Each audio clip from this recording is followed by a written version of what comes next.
lift your name higher. We lift your name higher. We lift your name higher. We lift your name higher. We lift your name higher. We lift your name higher. We lift your name higher. Yeah, we lift your name higher. Daddy, we lift your name higher. We lift your name higher. We lift your name higher. We lift your name higher. Daddy, we lift your name higher. We lift your name higher. We lift your name higher. We lift your name higher. We sing hallelujah, hallelujah, hallelujah, hallelujah. We sing hallelujah, hallelujah. Yeah, we sing hallelujah. Daddy, we shout hallelujah, hallelujah. We shout hallelujah, hallelujah. We shout hallelujah. Daddy, we shout hallelujah. Daddy, we shout hallelujah, hallelujah. Shout hallelujah, hallelujah. We shout hallelujah, hallelujah. We shout hallelujah. We shout hallelujah, hallelujah. We shout hallelujah, hallelujah, hallelujah, hallelujah. We shout hallelujah. Daddy, we lift your name higher. We lift your name higher. We lift your name higher. We lift your name higher. We lift your name higher and higher. King of kings, Lord of lords. We bow before your throne of grace this morning. Higher. We lay down all our crowns before you, King of kings. As we lift you higher, as we shout hallelujah, as we praise your name, we elevate your supremacy this morning. We say you are the King of kings and the Lord of lords. There's nothing that can be compared unto you this morning. We just want to shout hallelujah unto your name. We just want to lift you higher and higher. In Jesus' mighty name, we ask that you receive our worship this morning. Lift up your hand to God. Take the glory for yourself this morning as you teach us, as you teach us, as you teach us, as we gather at your feet. Thank you. In Jesus' name, amen. Amen, amen, amen, amen, amen, amen. Hallelujah. We praise the name of the living God for a beautiful day he has made. We bless God for a new day that he did not promise to us last night. I welcome you to Prayer Circle Ministry, and I bring you greetings from all of us at Prayer Circle Ministry. The Lord has been good. Today we have seen a brand new day that was not promised to us yesterday. It is a day that we have a brand new opportunity to lift the name of God higher, to shout hallelujah, to lay down our earthly crowns, and to sing holy, holy, holy unto your name, just to join the host of heaven. Bible says, according to the book of Revelations, that the four living beings lay down their crowns. In fact, the host of heaven are all singing, elevating God's name, worshiping God at every time. But particularly the 4 living beings and the 24 elders, Bible says they are elders. They have crowns of their own, but they lay it down as soon as they see the Son of Man. This is our job. And this morning, we don't take this opportunity for granted.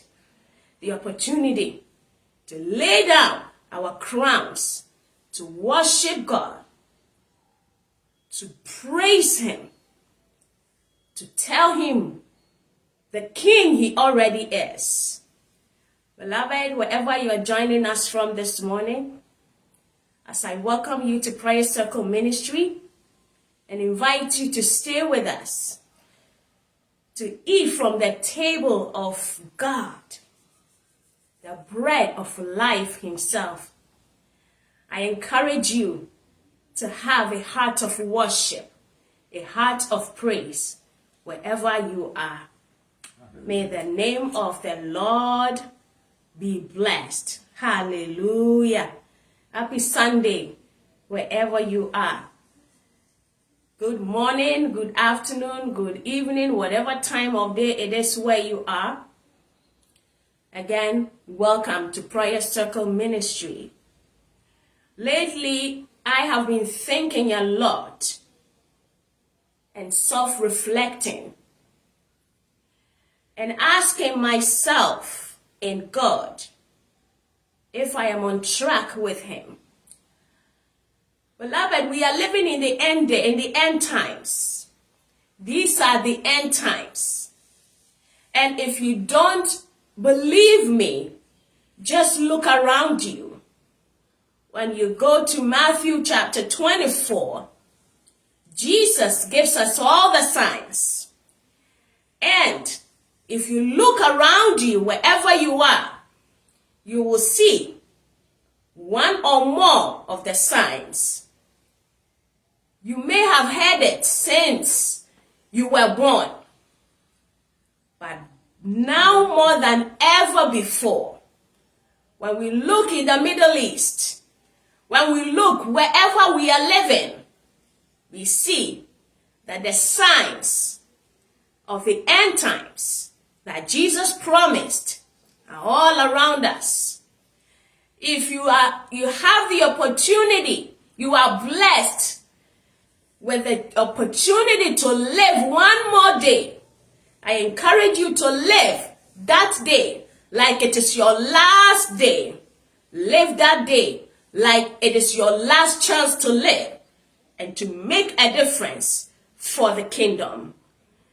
May the Lord bless you. We are living in such difficult times. Bible calls it perilous times. But those are some, only one of the signs of the end times.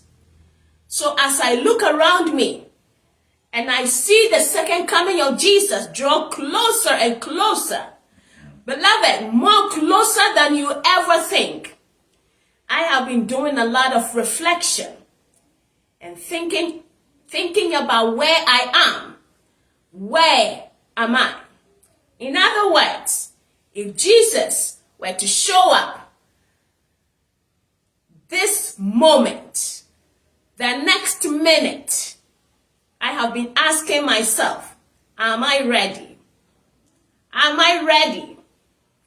Am I going to be grouped among the goats, or am I going into the sheep? Beloved, in Matthew chapter 25, Jesus talks about that.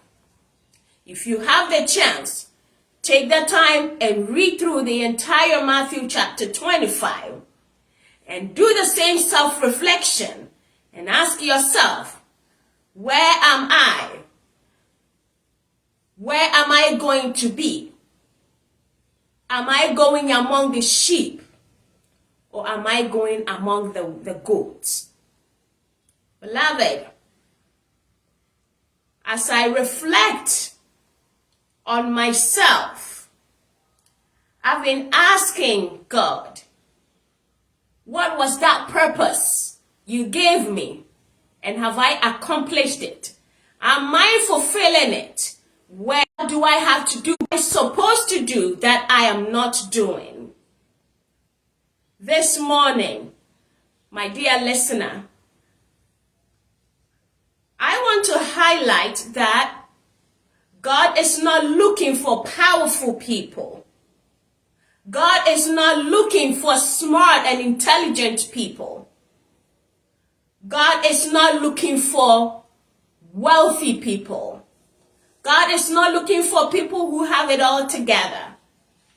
God is seeking willing and profitable servants.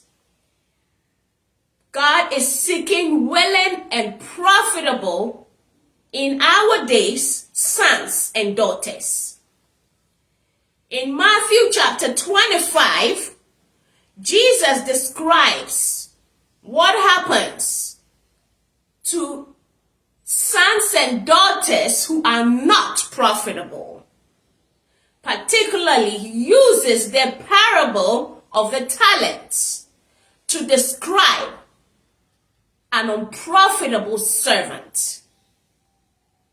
Here, Jesus told a parable about a servant who did nothing with the gift or talent that his master entrusted him before he went on a journey, on a faraway journey. As you listen to this message, I want you to reflect. I invite you to reflect on your own gifts that you were given by the master. In this case, our Father, if you are a son or daughter of the Most High King, you too were given something. Just like the master in Matthew chapter 25, who called his 3 servants and handed them gifts, talents. Some Bible versions describe it as money. Whatever you want to call it.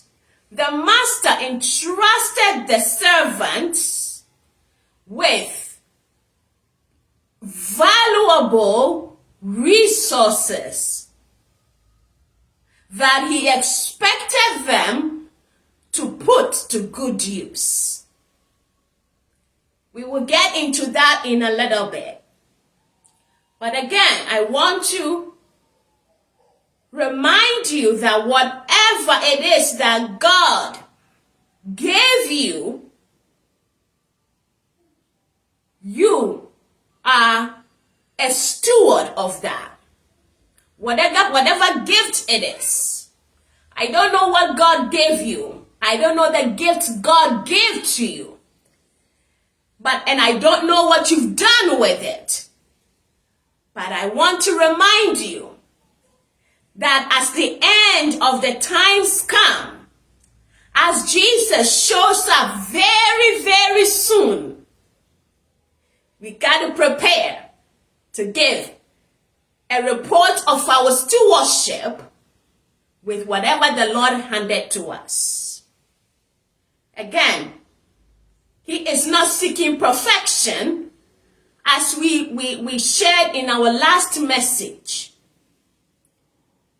He loves to do his greatest work through the most unlikely people.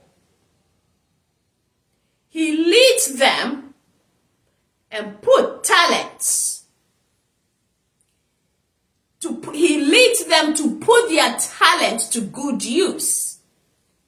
So if whatever God gave to you, whether you know it or not, you have not utilized it all this time that the master left. Remember that the master is just about to show up. The master is just about to return, and he's going to call you, as we will see in this parable.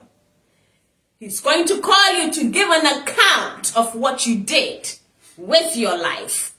He's going to call you to give an account of what you did with a gift, with a talent that he so dearly endowed you with. It's not about the material things you owned on earth. Your report is not going to be about all the beautiful cars you sat in. Your report is not going to be about the chunks of money sitting in your account, in your various accounts. The savings, the savings you earn from the money market for your retirement, and all the places that you placed your heart. Your report is going to be about your stewardship. How you used the gifts and the talent he endowed you, he gave to you to fulfill your purpose on earth. God is seeking willing vessels who are willing to avail themselves and are willing to follow him, to follow his lead, and accomplish something. Yield a return on the gift that they were given. You see, every gift or talent God gave to you is not for you to keep. Every gift the Lord blessed you with, you see that very special voice that he gave you? You see that gift of compassion that he gave to you? That gift of teaching, that nurturing abilities he placed in you. None of that belongs to you. Your gifts are meant for other people's edification and for the glory of God alone. Look with me in 1 Peter chapter 4 verse 10. It says, each of you should use whatever gift you have received to serve others as faithful stewards of God's grace in its various forms. Did you hear that? So your gift may not be like your brother or sister sitting next to you in church. Your gift may not be like the pastor standing in the pulpit and giving the word. Your gift may not be that beautiful songstress holding the mic and worshiping and praising with her voice. That doesn't mean whatever God gave you is not important. Your own gift is uniquely designed just for you. God doesn't choose powerful people. He empowers those he chooses.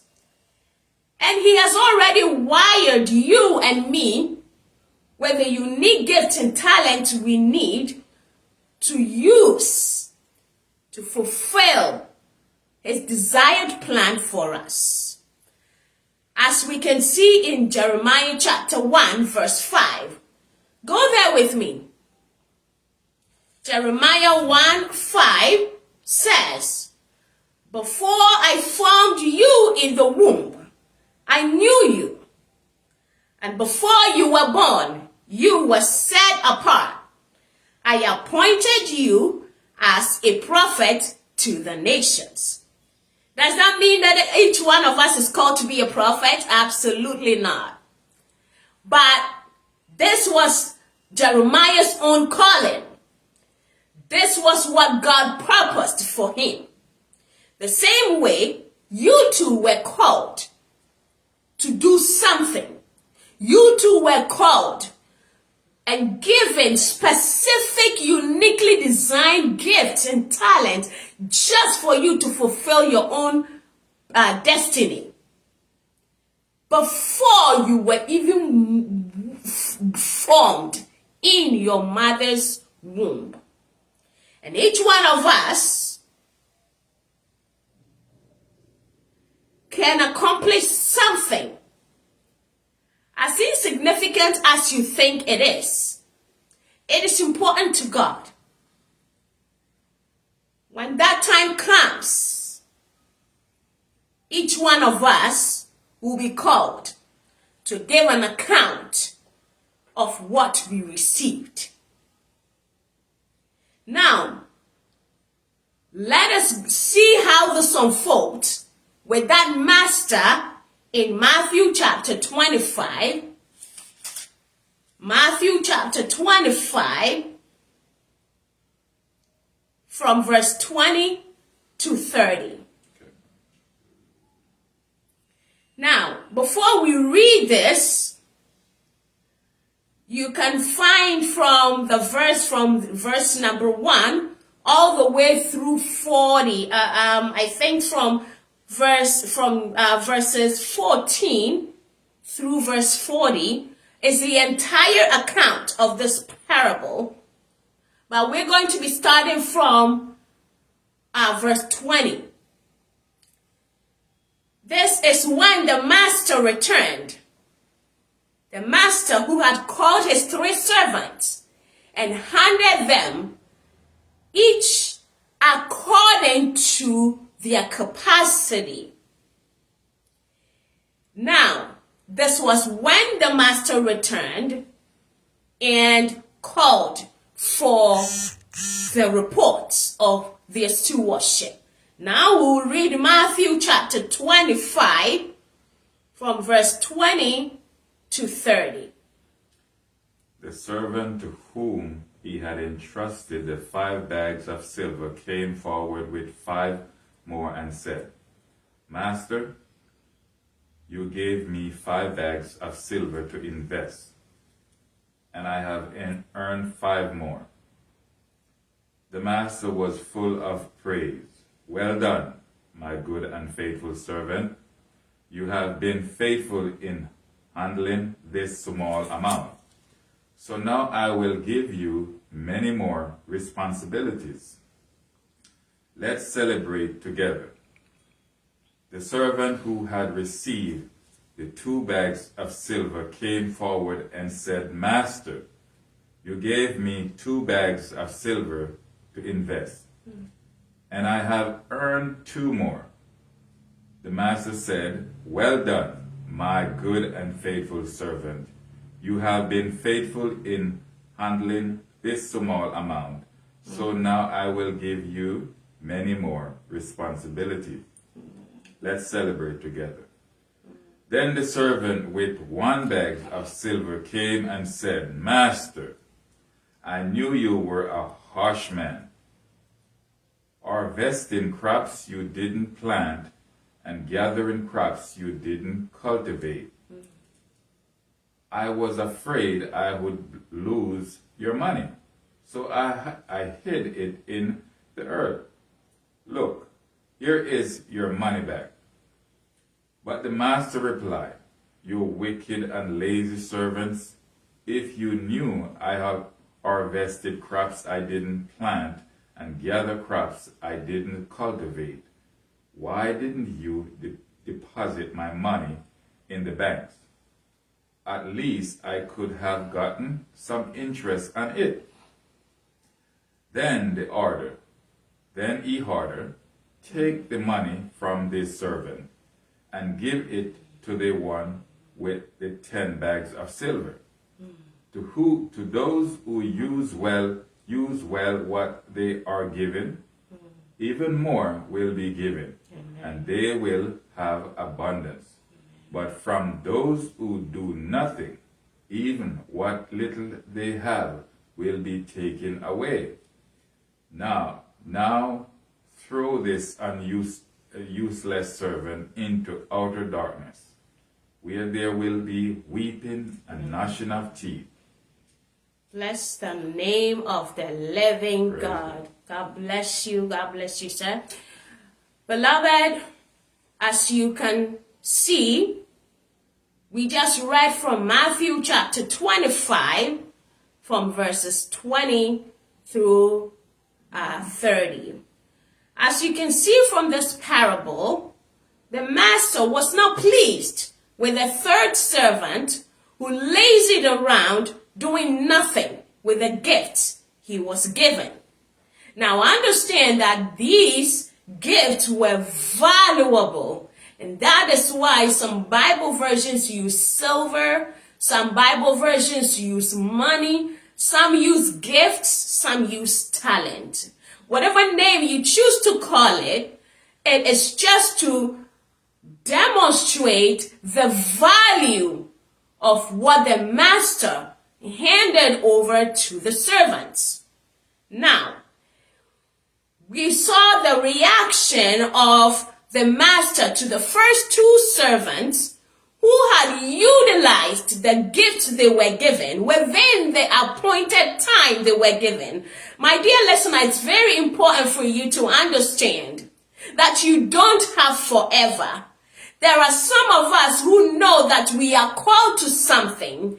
There are some of us who know that we have been gifted. We have been called to a certain task.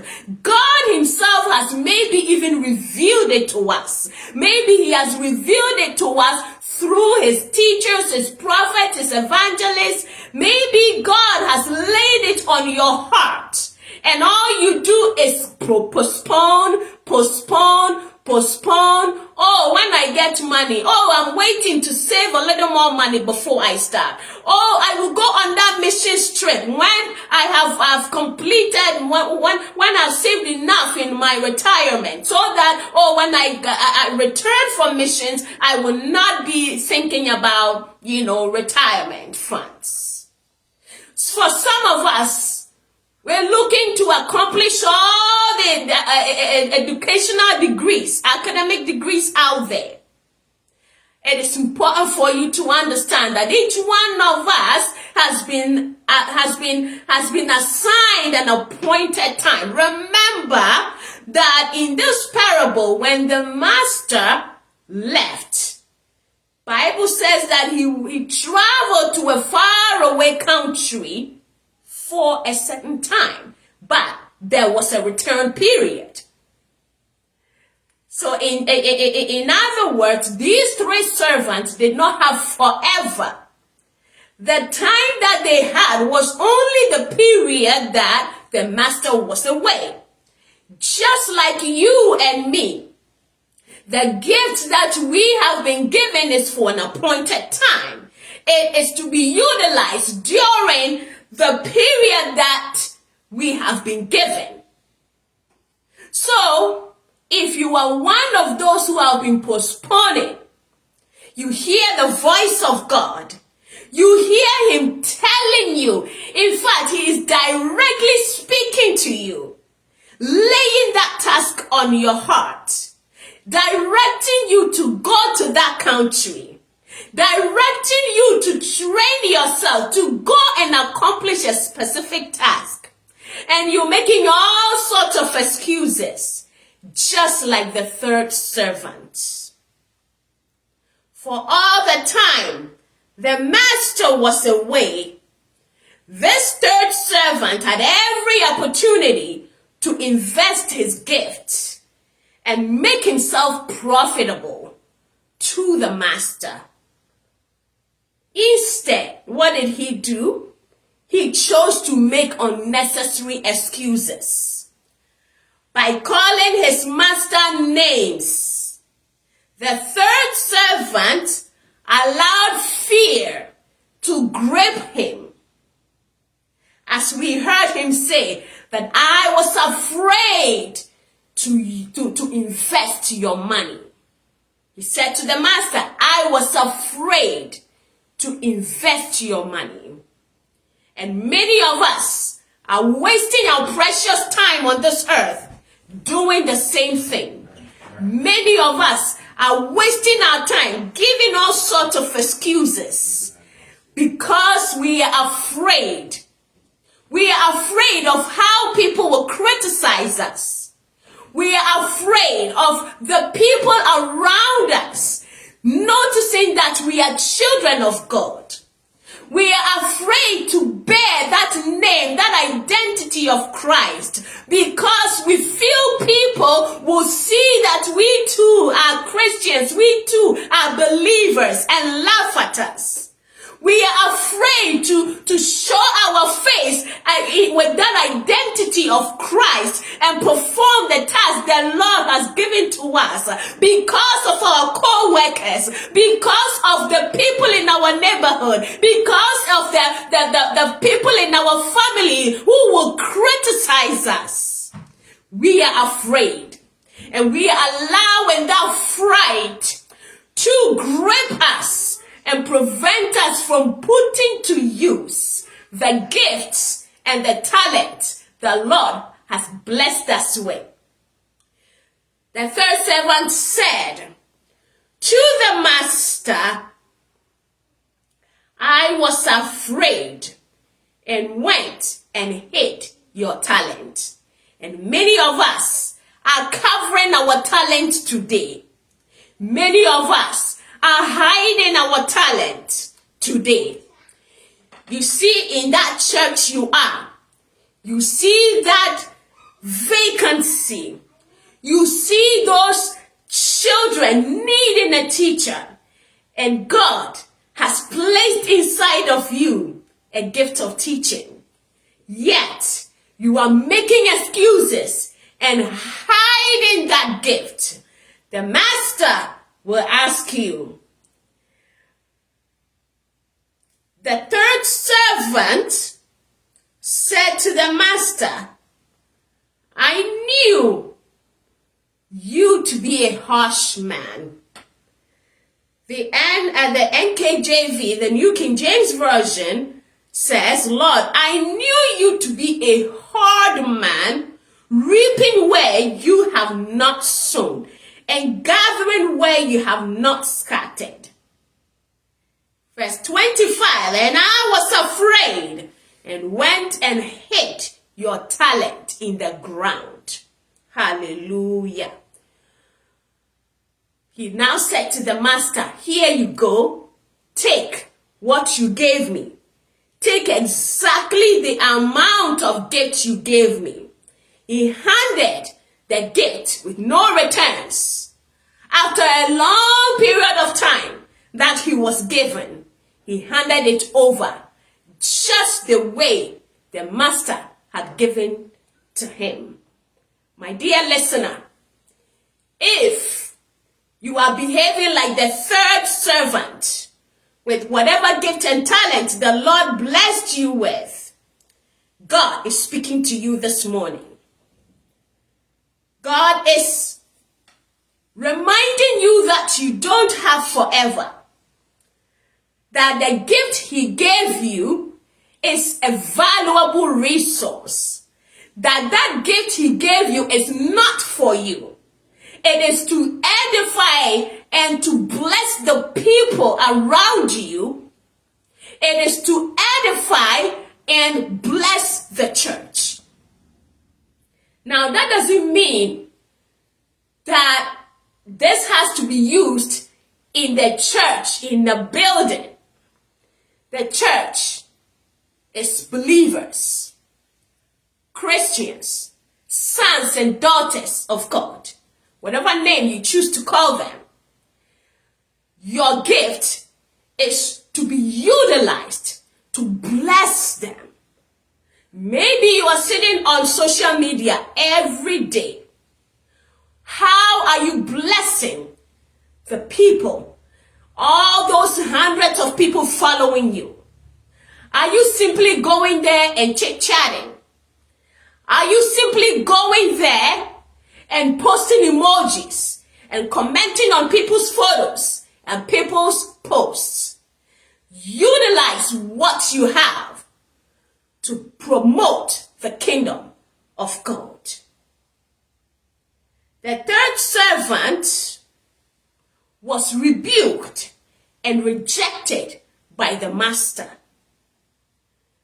If you paid attention to that, in verse 29, the master said to the third servant, "For to everyone who has, more will be given, and he will have abundance. But from him who does not have, even what he has will be taken away from him." And verse 30 says, "Cast the unprofitable servant out into outer darkness. There will be weeping and gnashing of teeth." My dear listener, I want to remind you that if you are unprofitable to the kingdom of God, you are useless. I don't mean to be harsh, but it is what it is. If you are not utilizing the gift and the talent that God gave you, and all you're doing is wasting time and lazying around with your gift and talent, if all you're doing is burying or hiding what God gave you, you are useless to the kingdom. And the owner of that kingdom is going to show up soon. And he's going to ask you. As you can see, the master was not pleased. And he ordered for the unprofitable servant to be cast into outer darkness. Why? Because he did not need him to be a servant anymore. He was useless. The very same way you and I are going to be cast out into outer darkness if we are not profitable to the kingdom. Matthew chapter 7, if we look at verses 7 and 8, it reminds us, and I'm just going to read it from the NIV here.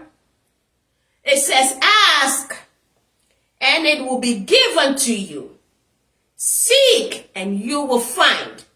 Knock, and the door will be opened to you.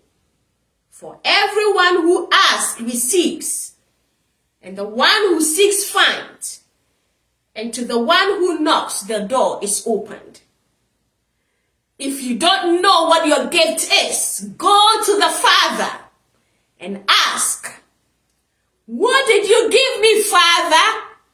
What did you give me, Daddy? What do you want me to do with my life?" Because each one of us was tasked with something. Whatever it is, whatever big or little you think it is something.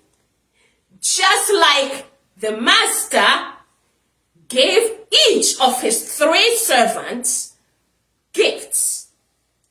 Notice that the master did not give all of them 3. The master did not give all of them 2. The master did not give all of them 1. He gave them according to their abilities. He gave each one of them. So, to the one he gave 3rd, he knew that he had more capacity than the one he gave 1. It is the same with you and me. The master has given you your gift. He expects you to put it to use. Whether yours is 1 or 3, he has called you to a purpose, and he just wants you to go to work. Stop lazying around. Stop asking questions.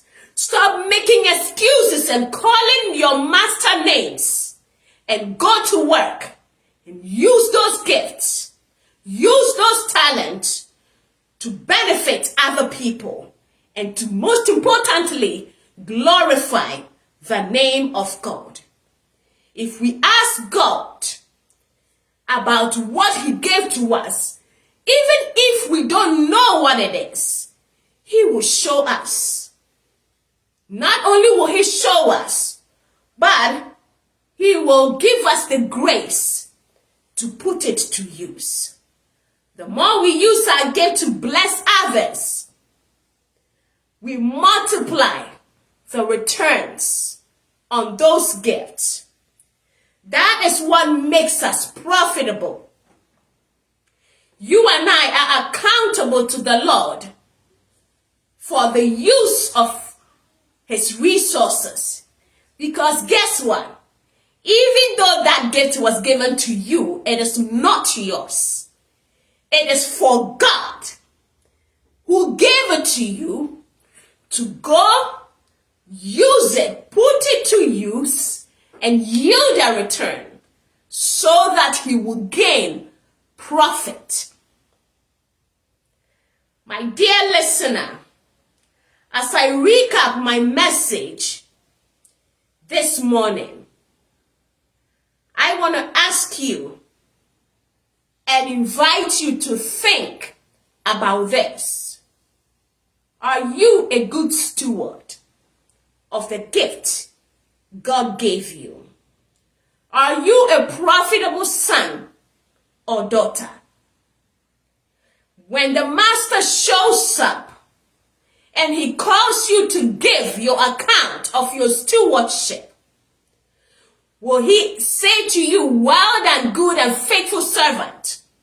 Or will he call you wicked in order for you to be cast into outer darkness? And if you don't know Jesus or have no relationship with Jesus, you are not yet a son or daughter. You are not his child.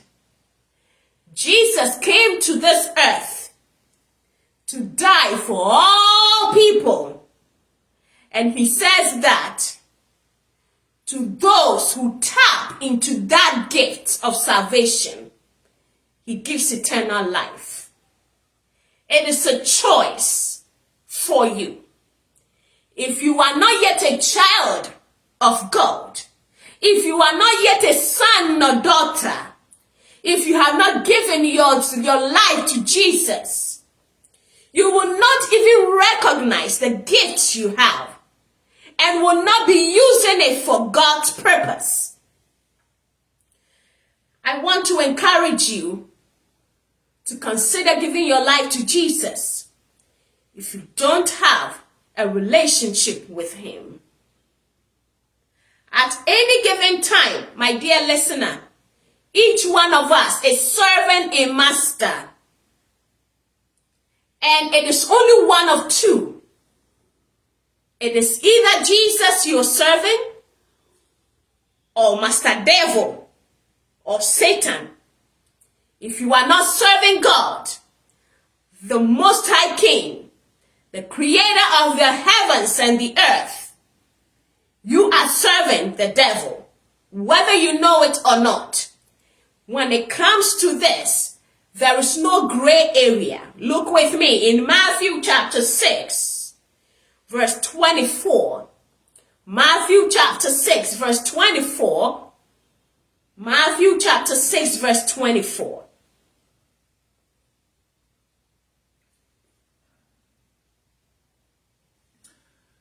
Now no one can serve two masters, for you will hate one and love the other. You will be devoted to one and despise the other. You cannot serve God and be enslaved to money. God bless you for that. God bless you for reading that for us. So as you can see, Jesus clearly says, no one can have two masters at the same time. You cannot be a child of God and still serve the devil. You cannot have Master Jesus and also have Master Lucifer. Many of us are serving the devil because we are not children of God. We have not raised our hand and accepted the gift, the work that Jesus did on the cross. If you are not a true born again child of God, if you are not a true born again son or daughter, you are not united through the Holy Spirit, through the work that Jesus did on the cross, you are not serving God. You are not a child of God. And by not being a child of God, whether you know it or not, you are serving Master Satan. So I want to encourage you to think about some of these things as I bring my message to an end. If you don't have a relationship to Jesus and you would like to give your life to Jesus, Jesus is waiting. In fact, Bible says that he has been standing at the door of your heart, waiting for you to open the door to him. He has been waiting all this time. If you don't know Jesus, I want to give you an opportunity to give your life to Jesus. And then you will be enlightened to the gift that you are given, the talent that you are given. You will be utilizing it for the kingdom of God. If you would like to give your life to Jesus, I encourage you to pray this prayer with me. Say, dear Lord Jesus, thank you for dying on the cross and resurrecting for me. Through your death, your burial, and your resurrection, you paid for the penalty of my sin. And I thank you for dying in my place. Today, I choose to call you Savior. I choose you to come into my life and be the Lord and Master of my life. Acts chapter 2, verse 21 says, whoever calls upon the name of the Lord shall be saved. And therefore, by calling upon your name today, I am saved. Thank you for the gift of eternal life. In Jesus' name, amen. My dear listener, if you pray that prayer, God bless you and congratulations to you. You just gave your life to Jesus. And Bible says that the host of heaven is celebrating for you. They are happy because one more member has been won to the family of God. If you were in a lifestyle that glorified the devil, from today on, your life has changed. Paul calls it the new you. He says your new self has passed away and now you have become a new person. I encourage you to surround yourself with Bible-believing, born-again sons and daughters. I am not talking about churchians. I am not talking about people who call themselves Christians, but are not following the master they are serving. I am talking about the true born-again sons and daughters. I encourage you to spend some time reading and meditating on the scriptures. And you can reach out to us if you have any questions or need assistance with any guidance with prayer. We will prayerfully support you. Let us pray. Father, we thank you for another day that you have given to us. Another day that we do not take lightly. Another day that you have given us to utilize our gifts. Another day that you have given to us to add to your kingdom. We are grateful that even us, you have so graciously blessed us with your grace to help promote the work of the kingdom. Thank you for all the gifts and the talent you have placed in us.